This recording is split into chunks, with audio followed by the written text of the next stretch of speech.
What is going on, everybody? Today we are going to Tsukuba Circuit for D1GP. It's going to be an awesome, exciting day. It's actually only 5 in the morning right now, but as you can see, it's already daylight in Japan because they have sunrise at 4:30 in the morning, which is incredibly early.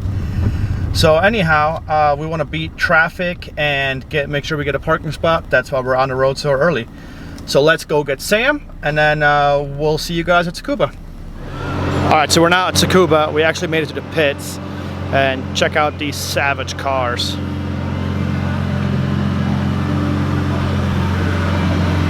S15 1JZ, S15 1JZ. 1JZ seems to be the go-to car.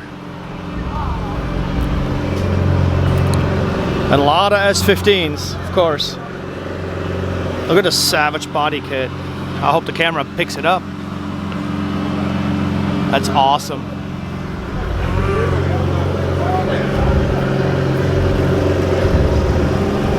ATL fuel cell. Good stuff. Good stuff. These are like real pro cars, obviously.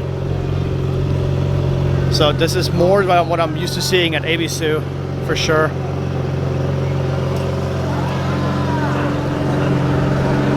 Hey, it's my car. Almost. It's a Mark II.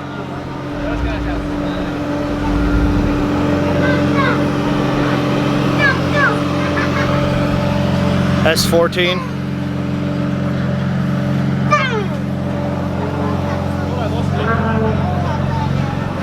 And here we go. Here we got the new Supra. So tell me, Sam, what do you think of the new Supra now that it's done up? It looks so much better. I still don't like this weird point in the front, but the way that he's fixed the fenders, that fixed the hood for me, because the whole Z4 convertible thing was just super weird. But it looks really good. So there you guys have it. Sam likes it better once it's wide-bodied. Better, flows nice up the rear end. Here we go. This is really nice as well. Violence World. I need to look that up. That sounds awesome. There's some really nicely built cars here, obviously. Ooh. I don't know if you guys can see it, but there's the swan neck wing, which is something I very much like. I'm not sure if it would have a point in drifting, but this is nice. Whip.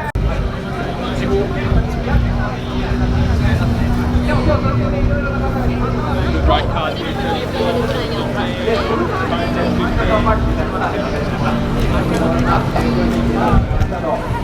Oh, here we go. We got ourselves a super wide body AE86. Whoa! That FC is gnarly. 3-rotor. That's awesome. I saw this guy just now warming up out there. We're going pretty ham. Oh, another 1JZ or 2J. It's a JZ. And here we have a Ferrari drift car. How crazy is this? That's crazy. It's super wide body. It's nuts, but it looks good. I like what they did between Toyota and BMW for this mix-up for sure. And it's got huge gnarly brakes. Endless brakes, of course. They did a good job with this. I like. Oh my! Look at this spacer stack. That's kind of brutal. That's pretty raw right there. Ooh. That looks like it's got a VR38.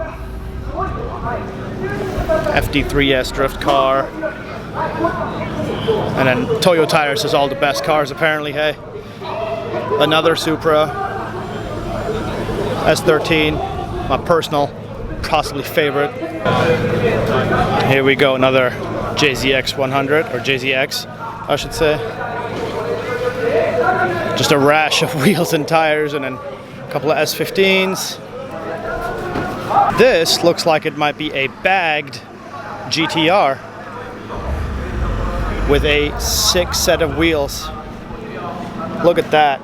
Talk about some dish. Oh, That's pretty ridiculous.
You guys gotta listen to this Ferrari.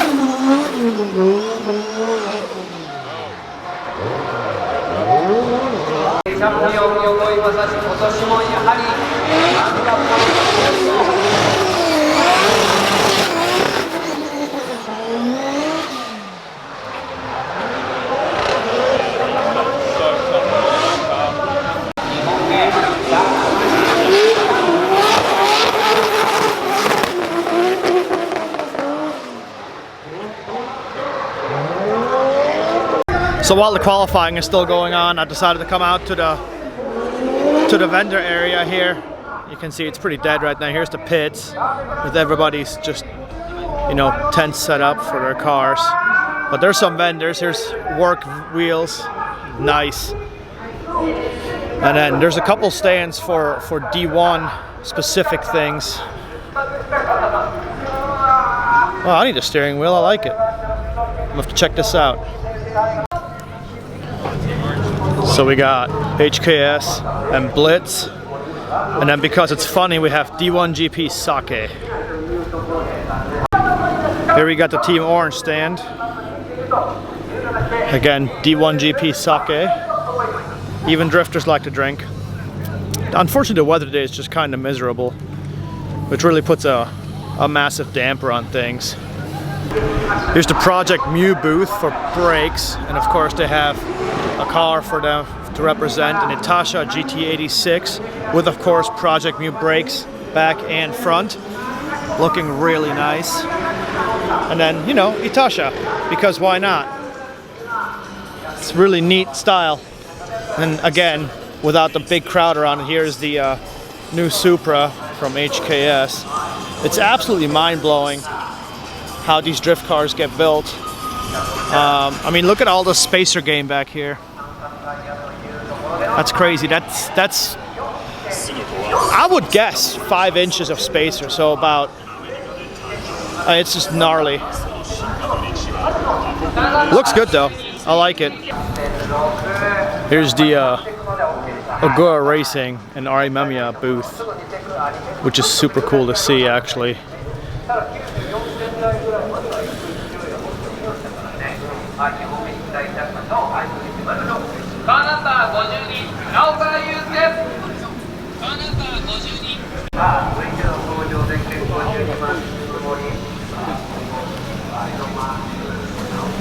This is all that's in a rotary.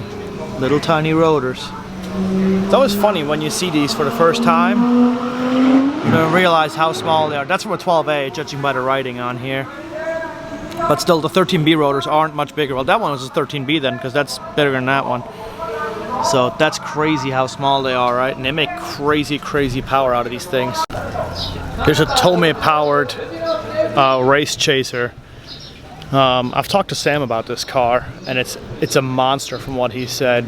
This was a while ago we talked about this. This thing is apparently just a total beast. Here's the Tomei factory 3.6 liter Stroker 2JZ drift car with a massive turbo, bypass valve aimed straight into the inlet of the turbo. Just ridiculous, super nice build. Here we go. So this is still a rotary, which is nice. 3-rotor, big burly goodness. As per usual, we got ourselves a JZ engine for like most drifters here use, but look at the beefy intercooler on this. It's ridiculous. I also like his hood prop, you know, a hammer, because why not? So the cars are back from the track after qualifying, and it's a madhouse now in the pits. Everybody's working on their stuff. All the people are over here, obviously. You know, these guys are talking about something. Exhibition racing is going on in the background. It's crazy. All right, so It's currently break time, so after qualifying, before the actual competition. And I bought a bunch of goodies, and I'm going to walk them back to the car. But I wanted to take this opportunity to actually talk about, it's very civilized. It's crazy how nice everything is. Just like nobody really does anything crazy. People are only smoking in designated smoking areas, like silly things like that actually make a difference if you start thinking about it. It's kind of weird. Nobody's using umbrellas in the stands because, you know, so you don't block anybody's view. Like, it's just little things like that really make a difference. Also, I apologize for the weird raincoat, but it's drizzling. Actually, right now it's not so bad. So, but anyway, check this out. This is a car to film while they're driving. It's like a stunt rig on top, and like all around the track there's these little shops. You can see here is a little race car of sorts. I don't even know what this is. Somebody knows what this is, please tell me. I would venture that it's probably a Daihatsu, but yeah, there you go. So anyway, yeah, so it's just nice to see those little things that they don't really, you know, you don't even realize it's nice that they're doing it like this here in Japan until you actually are a part of it, and it's just kind of nice. So they had the qualifying, and there was exhibition drifting, which I didn't watch because I was in the pits buying a bunch of stuff. So, and I'll show you guys this later when it's not raining. I'll show you at home.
Alright everybody, I'm back home now. I took me a shower because I just got soaked today. It was like low-key drizzle, light rain over a lot of hours. Absolutely soaked.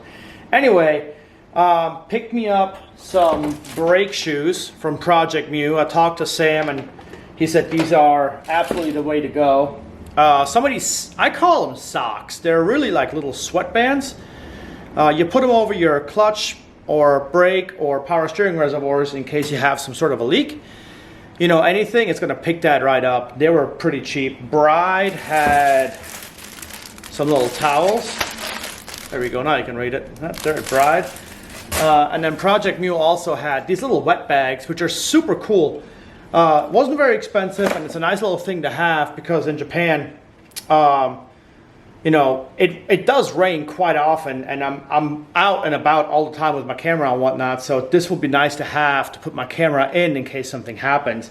And then Vertex hooked it up with this super sick King of Vertex leather wrap steering wheel, deep dish. I don't know if you can see that. There you go. There it is.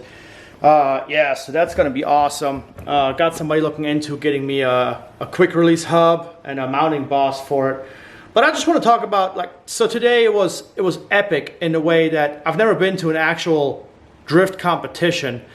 And while I'm not going tomorrow, because the weather's supposed to be pretty bad, today was pretty awesome. The anti-lag on the new Supra that Daigo Saito built is gnarly. It is absolutely disgusting. That Ferrari, which apparently had a VR38 in it, sounded nuts as well. And then at the first time it darted off the track, it went off to the left, and it never came back on the track. So I'm not sure what happened. I didn't see it in the pits either, but he drove off from that. So I don't think it was terribly damaged. Maybe it was something little that was just enough to keep it out of the competition. But yeah, so that being said, if you have the chance to come to Japan and then attend the D1 Grand Prix, just do it. It's amazing. It wasn't expensive either. So the tickets were, I want to say they were 3,000 yen a piece. So that's, you know, if we just go by layman's terms, about 30 bucks US for the tickets. And then parking was 1,000 yen. So, you know, you're talking 40 bucks for the whole day. And then everything else, like, yeah, it's a little bit pricier than if you're somewhere else, but it really wasn't horribly expensive. So a whole lot of fun, and it wasn't horribly expensive. So that's it from me for today. There's going to be another video coming out soon with all the cars that I saw in the parking lot, which was amazing. And yeah, let me know in the comments what you thought was the coolest car there. The Rocket Bunny S14 was really cool as well. So let me know what you think, and you know, we'll see you soon.